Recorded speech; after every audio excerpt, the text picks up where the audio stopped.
buenas tardes, amigos. Este es el programa Diálogos de Montonet.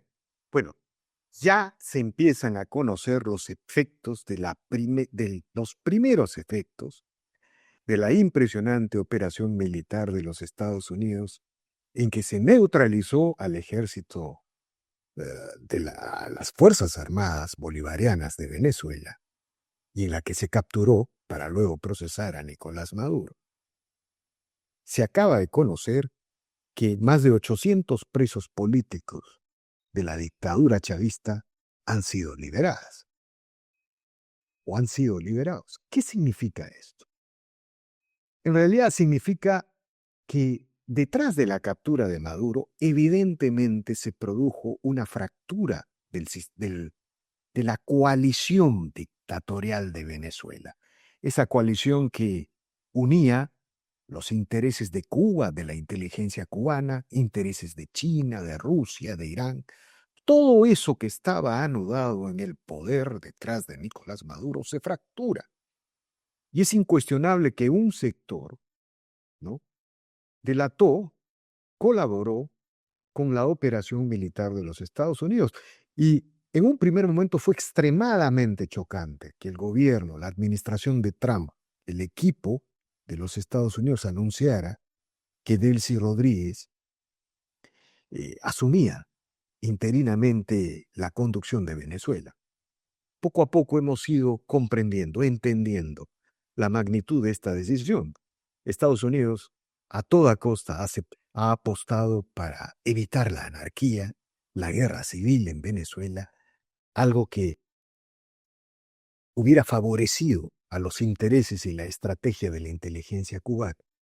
Y la única manera de hacerlo, en el corto plazo, es que los propios chavistas se encarguen de eliminar la inteligencia cubana y los intereses que han anudado este sistema dictatorial que ha causado una de las tragedias humanitarias más impresionantes de América Latina.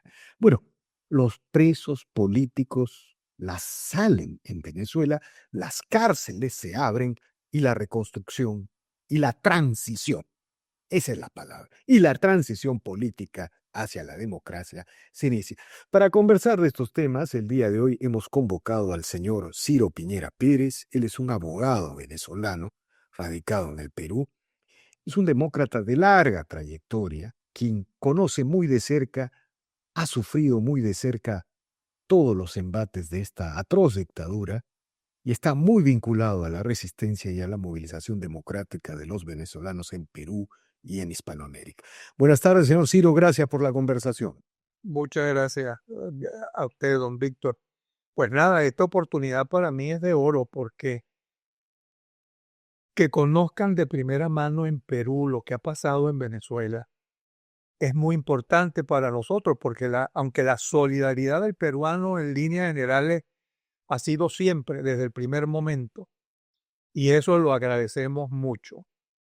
Pero realmente también existen algunos, no en Perú solamente, en América, en todo el continente americano, que están a veces hasta confundidos un poco con lo que está pasando en Venezuela, porque piensan, claro, desde afuera, piensan desde sus oficinas, piensan desde sus eh, compromisos políticos lo que sucede en Venezuela.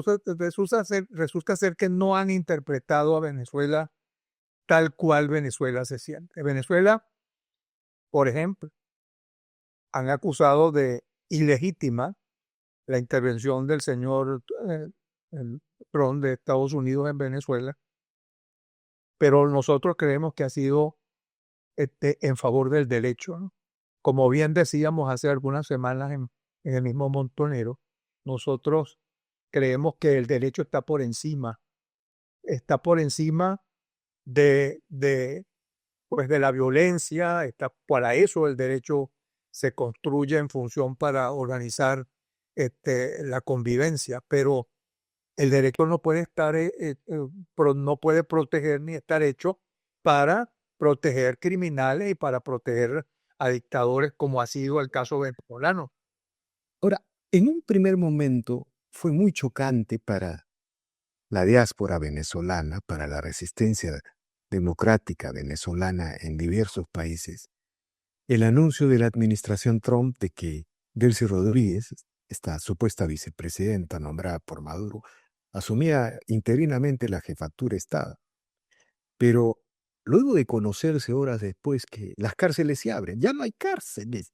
Digamos, la mayor cantidad de presos políticos han sido liberados.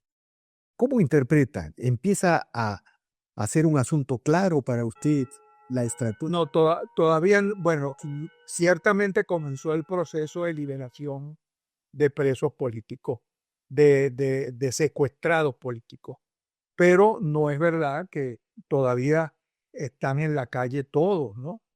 Apenas han salido unos cuantos. Claro, está en proceso.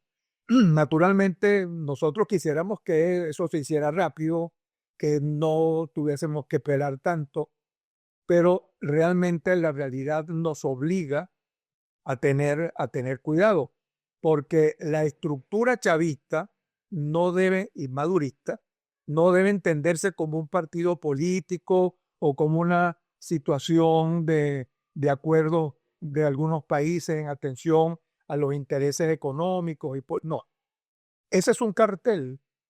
El grupo que gobierna Venezuela y que la ha gobernado durante 26 años es un cartel narcotraficante que ha comerciado con todo, no solamente con el petróleo, con el oro. Por ejemplo, la, la, la más grande empresa, la Corporación de Guayana, por ejemplo, que fue para que se convirtió en modelo para América Latina, no solamente porque siempre hablamos de la política petrolera, que fue modelo también, sí, pero es que nos olvidamos por ejemplo, compañías como la Corporación Guayanesa, y resulta ser que ha sido desmantelada y vendida como chatarra. Entonces, nosotros, todo esto, pues, obviamente, quisiéramos que eso ya no estuviera por los niveles donde está. Naturalmente, nosotros no vamos a especular sobre las políticas del presidente Trump, Pero, eh, señor Piñero, pero se ha anunciado que 800 presos se liberan. no, que se van a liberar, don Víctor. No se han liberado 800. Y esa es una de las cosas, porque la señora Delcy está entre la espada y la espada. No, así es, así es. Porque a ella, Señor, Trump la saca de donde la puso o la saca el Diosdado Cabello. Entonces, lo están haciendo, pero con mucha parsimonia, con mucha lentitud, y resulta ser que no puede haber transición, no puede haber la solución del problema, no puede haber solución si los presos políticos continúan. Por ejemplo, Juan Pablo Guanipa. Por ejemplo, Juan Pablo Guanipa, por ejemplo, el yerno del presidente, que el único delito del yerno del presidente es estar casado con la hija del Mundo González. Y en el caso de Juan Pablo Guanipa, el único delito fue apoyar a María Corina públicamente, hablaba con todo su prestigio personal y político que tiene Juan Pablo. Y bueno, ¿usted cree que entonces ellos han comenzado con todo un proceso de revisión, caso por caso y tal, con una lentitud mientras le da tiempo para manejar el drama con Padrino y con Diosdado Cabello, que son porque, claro, la estrategia parece ser muy sencilla, ¿no? Estados Unidos, por ejemplo, pudo haber eliminado a toda la élite chavista, pero obviamente eso hubiera significado, ¿no es cierto?, que la estructura de poder se fracture, surjan diversas estructuras y mandos, y bueno, y la cosa se hubiera complicado a tal extremo que la inteligencia cubana hubiera tenido un enorme margen de maniobra, ¿no es verdad? ¿No? Entonces, pero, digamos, parece inevitable que esos 800 presos vayan a ser liberados, pero ustedes ahora entienden con más claridad esta estrategia que busca que sean los propios chavistas que se encarguen de eliminar la inteligencia cubana y de poner ciertas bases para la transición. Por supuesto, esto es porque es que el proceso de desmantelamiento y el regreso a la democracia es un proceso irreversible. Eso ya no tiene, además, irreversible e inminente.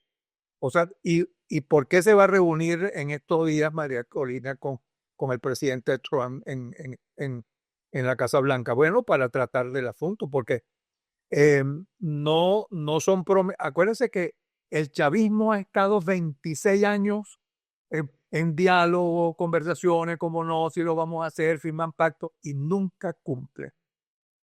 Y los agentes presidentes no podrán hacer lo que han venido haciendo en otras oportunidades. Pero Nosotros. además, señor Piñero, usted menciona a Padrino López, el ministro de Defensa, a Diosdado Cabello y Delcy Rodríguez. En realidad, vamos a decirlo con claridad, son elementos delincuenciales que seguramente tienen millones de dólares en el exterior. Imagine usted que el gobierno de Estados Unidos le dice, y bueno, tienes amnistía, tienes tus millones y tu exilio dorado, pero en un año o en 6 meses quiero limpia a Venezuela de la presencia cubana. ¿Usted cree que no aceptarían ellos? O si no lo haces, te eliminamos, te capturamos o te procesamos. ¿Y cree usted? Ellos, bueno, es que eso se les ha ofrecido, don Víctor, desde el primer día. Hemos llegado donde hemos llegado porque así ellos lo han querido, porque se les ha ofrecido siempre. Yo dudo, es que esto es un cartel, ¿no? Yo entiendo que no es fácil comprenderlo. Esto es como, por ejemplo, mire, aquí hay zonas en Perú que no llega la policía. Los territorios liberados. Que antes, señor Piñero, antes no estaba la flota naval, el 40% de la flota naval frente a Venezuela. Esa es toda la diferencia. Si no, si no, son eliminados. Así es. Y nosotros, por eso digo que Delcy está entre la espada y la pared. Ella no puede seguir. Mire, don Víctor, acaban de soltar 12 personas, 12 de 800, 12. Y ha debido soltar ya mínimo, bueno, soltó a 3 líderes importantes y lo demás fueron 5 españoles que también estaban presos, como están 2 peruanos.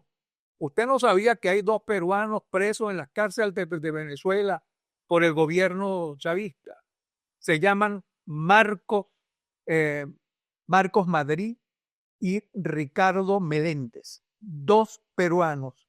Y todavía, y el gobierno lo sabe, el gobierno peruano lo sabe. Ahora, le pregunto, ¿podemos decir que se ha iniciado la transición en Venezuela luego de la captura de Nicolás Maduro? Eso sí es una afirmación categórica. El 3 de enero fue el día de quiebre justamente, ¿no? Porque, insisto, el señor Maduro, este narcodictador, era la cabeza, ¿no? Pero una cabeza que no era cabeza solamente, sino era parte del equipo donde estaban los Rodríguez, Diosdado Cabello y el señor Padrino, el ministro de Defensa. Ese es el cartel. Bueno, cuando Chapo Guzmán se salió preso a Estados Unidos, se encargó el hijo y el cartel siguió. Eso es lo que ellos pretenden, pero no van a poder porque ni el pueblo venezolano lo va a permitir, porque nosotros estamos absolutamente prudentes, estamos pues esperando que los tiempos se desarrollen como es posible. También insisto, queremos que esto fuera de un momento a otro, pero no, sabemos que hay que esperar, pero hay que esperar el tiempo prudencial. No es esperar ahora que, bueno, se siga manejando la cosa como como quieren los chavistas. No, yo le aseguro que si en 2, 3 semanas esos 800 presos no están liberados. Bueno, ahí está la flota naval y los aviones más poderosos de la Tierra en tecnología militar y encima un enorme trabajo de inteligencia que se ha desarrollado. No hay manera que esta oligarquía, este cartel pueda escapar si no cumplen los acuerdos. Ahora, me gustaría preguntarle, ¿no? Quisiera usted que nos contara esta estructura de poder. Delcy Rodríguez, los hermanos Rodríguez que usted habla, Padrino López, el ministro de Defensa, muy vinculado a los intereses geopolíticos de Rusia, tengo entendido. y Diosdado Cabello.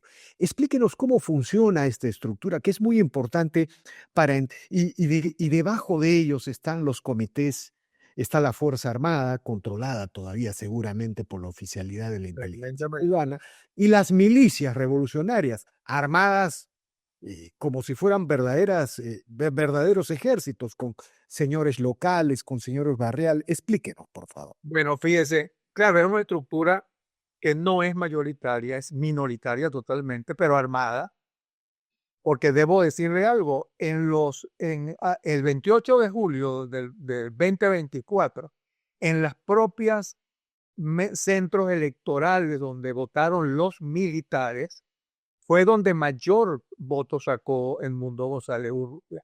Llegó a sacar en centros electorales hasta el 80% de los votos.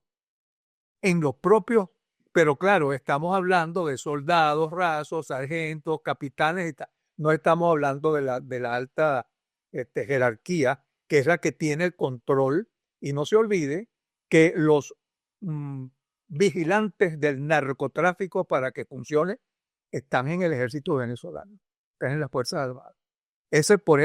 Por eso ha sido tan difícil vencer durante, porque la gente piensa, bueno, los venezolanos es un problema que tienen que resolver los venezolanos. Los venezolanos hemos hecho todo cuanto había que hacer, todo.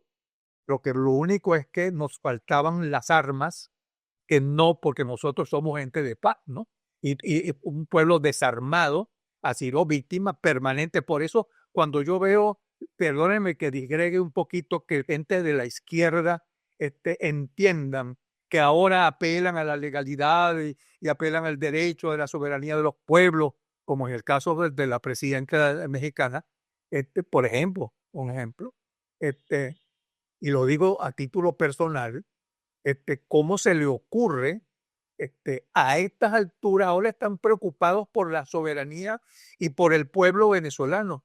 No han estado preocupados nunca, es un doble discurso que lo que ha hecho es favorecer durante 26 años a esa narcodictadura que ellos saben, porque ellos saben todo lo que ha pasado en Venezuela, ellos lo saben. Déjeme insistir en mi pregunta, señor Ciro, porque es necesario esclarecer a los televidentes. ¿De qué se encarga Diosdado Cabello? ¿De qué se encarga Padrino López? ¿Y cuál es la función de Delcy Rodríguez? O lo que se llaman los hermanos Rodríguez, creo. Sí, los hermanos Rodríguez, que ahora son presidente de la Asamblea Nacional y presidente del Ejecutivo, imagínense, de los dos poderes, ¿no? Controlan el legislativo, el judicial no existe, y controlan el ejecutivo y el legislativo. Pues ellos, bueno, es como en cualquier empresa normal, pues hay jefes, hay administradores, hay funcionarios que vigilan, otros que coordinan, otros que negocian. Bueno, los señores, en el caso de Padrino, ha sido toda una estructura militar para amparar el desarrollo del negocio del narcotráfico. O sea, él controlaba las Fuerzas Armadas como tal. Supuesto. Claro, y de allí surge, bueno, la imposibilidad de entender en una transición, porque se trata de abandonar el negocio.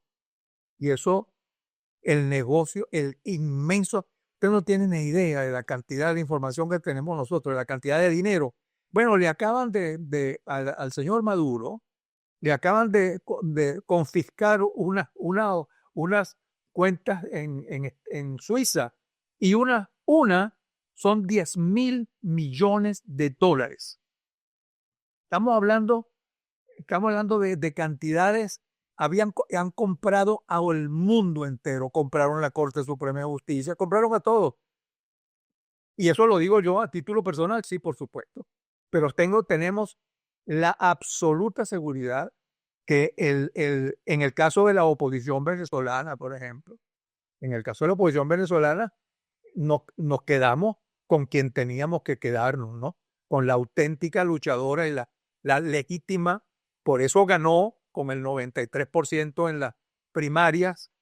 Aquí en Perú sacó de cada 10 venezolanos que votamos aquí, sacó 9. El otro fue normalmente un nulo, votó nulo. Ahora, una pregunta antes de continuar con el tema. la función de Diosdado Cabello, un poco para que conozcan nuestros tele. ¿A qué se dedicaba este señor durante en esta estructura de poder criminal? Bueno, el hombre al mando de la seguridad política, de la seguridad, el que se encargaba, porque en el caso de Padrino, él no ponía preso a nadie, él no perseguía políticos. En cambio, Diosdado Cabello era la estructura para controlar la disidencia y para comprar la disidencia. Entonces, ese fue el aparataje. Los hermanos Rodríguez, la parte intelectual, pues los que lograban la sofisticación del régimen como empresa narcotraficante. ¿Y usted cree que Porque mire, todos los delitos de los cuales ha sido acusado Maduro, también ellos están acusados exactamente de los mismos. Yo no sé cómo van a lograr que esa gente llegue a ser amnistiados. No lo veo. No lo veo. Pudieran estar rebajados en vez de 20 años, 10, en vez de 30, 15, no sé. Pero amnistiado es imposible. bueno, no tengo una idea, yo también. Lo cierto es que la lucha contra el crimen mundial se suele hacer de esta manera. Es una lógica del FBI, ¿no es cierto? Así. Ahora, digamos, ¿usted cree que en el acuerdo que tiene Delcy Rodríguez con Donald Trump también participan gente como Padrino López y Diosdado Cabello? Parece inevitable que esta... Parece inevitable. Lo que queremos es que adelanten los pasos, ¿no?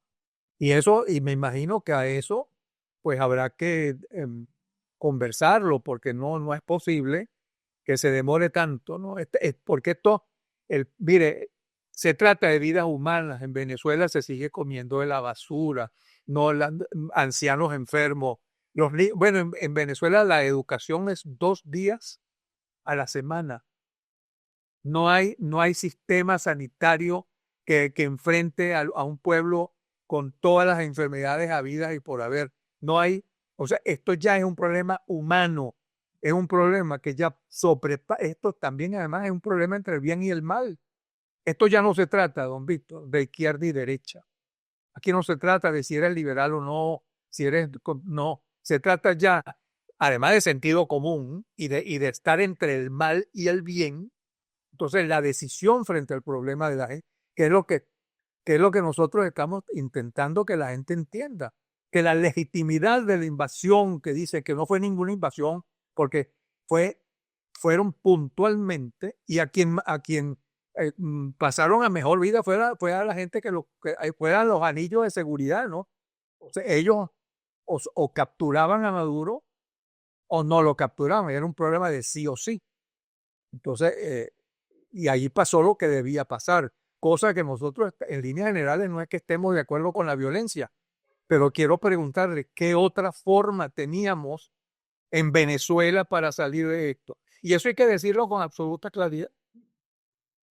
Efectivamente, y además toda la vida civil estaba militarizada con estas brigadas bolivarianas armadas. Si yo le preguntara por estas brigadas bolivarianas armadas, ¿de cuántas personas armadas de manera, en el estilo paramilitar estaríamos hablando en Venezuela? Bueno, lo que pasa es que usted seguramente vio algunas imágenes, son realmente ancianos, son personas que no saben manejar un arma, afortunadamente. Pero ahí estamos hablando de a lo largo y ancho del país, eso no pasa de 10, 15 mil personas. ¿Por qué? Porque además a mucha gente se le puso un fusil en la mano, porque si no, no le daban lo que llaman la bolsa de comida, el CLAP, se llama la bolsa CLAP. Si no, toma el fusil y toma la bolsa de comida. Si no te ponen el fusil en la mano, te quito la bolsa de comida. Ahora, usted está muy vinculado. No sé si estamos en condiciones, yo creo que ya estamos en condiciones de contar, a la manera como la dictadura toma el control del poder judicial, ¿no? Usted me contaba una historia que, digamos, se, se retiene a un magistrado o una magistrada y a partir de ahí ningún juez más se atrevió a cuestionar al poder. Cuéntenos Bueno, esa historia un poco para saber, y creo que también tiene una anécdota post-invasión con sí, respecto a... claro. Sí, a ver, cuéntenos. Bueno, imagínese, bueno, en el caso de María Lourdes Afiuni, la doctora, ella, el último concurso que hubo en Venezuela para jueces, en el caso concreto del área metropolitana de Caracas, ella ganó uno de esos cumbres. Era para elegir 5 jueces, participaron unos 30, 40. De esos 5, ella quedó después de María Lourdes, su apellido. María Lourdes Afiuni Mora, que, bueno, todavía tiene casa por cárcel. Fue acusada de corrupción espiritual. Corrupción espiritual, Corrupción espiritual. corrupción ideológica se Sí, llama. pero le pusieron espiritual, porque si la corrupción ideológica le parecía que era una persecución política, en cambio no, espiritual es porque ella no le pudieron, porque la acusaban de que ella había soltado el reo porque el reo la había comprado, ella habría prevaricado, cosa que no es verdad. El señor, ese señor a quien ella, que incluso no lo liberó totalmente, sino lo puso a que se presentara le dijo, mire, usted va a venir cada 15 días al tribunal, precisamente porque era un preso del gobierno, ¿no? Por un- y era un comerciante, no era tampoco un líder político ni nada de eso. Ella lo único que hizo fue aplicar el Código Penal y le puso el presidente Chávez en, en, en el bendito aló ciudadano, aló presidente, En el aló presidente, en el... aló presidente, hay que poner presa a esa bandida, tal, qué sé yo. Y no había pasado ni 10 minutos y ya estaba la DICIP, ¿no? El órgano policial del gobierno deteniéndola. Y se la llevaron a la cárcel de mujeres. Bueno, allí el drama personal, no quisiera ni describirlo, fue todo bestial, ¿no? La desfiguraron, en fin. Bueno, total que le ponen al final la casa por cárcel y ahí está Prisión, todavía. prisión, La prisión domiciliaria. prisión, exactamente. Y tenía asignado, digamos, y a partir de ese hecho, ningún juez más se Por atrevió a supuesto que cuestionar. no, nadie se atrevía y sobre todo en casos importantes, ¿no? Por ejemplo, cuando detenido a quien, cuando era un fiscal detenía a Pedro Pérez, porque Pedro Pérez era un disidente, no había juez que pudiera soltarlo, o sea, o liberarlo, o en fin, ¿no? O sea, decidir algo importante frente a ese disidente, porque ya el fiscal estaba plenamente convencido que había que ponerlo preso y ya. Y le pusieron, digamos, después de esta tragedia, usted habla que la desfiguraron en la cárcel mujeres, Horrible. ella le otorgan la prisión domiciliaria y le ponen un guardia. Dos guardias. Dos Todo, guardias, dos guardias en el pasillo del edificio. Y entonces después le dejaron uno y después lo retiraron y lo pusieron en el edificio abajo. Pero por último, con estos líos del 3 de enero, le no, pusieron no, precisemos, después de la captura de Maduro sucede esto que después de la captura de Maduro, sinceramente, entonces le habían puesto en esos días, en esos 2 o 3 días, un policía ya así arriba, en el pasillo, encapuchado y tal, ¿no? Pero ya el tercer día, como ve ya que la señora Aldel, si está más o menos y tal, pues entró, se quitó la capucha y pidió café. Bueno, ¿sabe por qué le pedía esta historia? Esta historia me parece muy significativa de que, digamos, el sistema dictatorial autoritario, totalitario que organizó esta coalición de carteles delincuenciales bajo la inteligencia cubana, se está desmoronando. Sí. Cuando este señor se saca la capucha, ¿no es cierto? Es hasta el nivel más, es la base de la dictadura, se puede decir. Entonces, uno puede concluir, señor Piñero, que ya se inició la transición en Venezuela, de Sí. alguna manera. No, y es irreversible e inminente. Yo, porque pienso que Donald Trump se va a dar cuenta, como ya nos dimos cuenta nosotros hace muchos años, que con ellos es difícil entenderse porque, insisto, no son políticos, no es una estructura política, partidista, no es ideológico, es el cartel, es un negocio, es el mayor negocio de América Latina y del mundo que que ha contaminado no solamente, bueno, una de las cosas que nos hizo a nosotros es mandarnos el tren de Aragua a todos los países para que, por ejemplo, en el caso peruano, nos confundieran a todos los venezolanos. O sea, y lo hizo porque además eso eran los peones de la distribución de la droga y al mismo tiempo, hasta en eso nos robó el señor dictador Maduro, ¿no? Ahora, esto no puede durar mucho porque, primero, Cuando usted dice no puede durar mucho, ¿de cuánto tiempo cree usted que estamos hablando? Por ejemplo, miremos, 800 presos tienen que ser liberados. Estamos hablando de 1 o 2 semanas.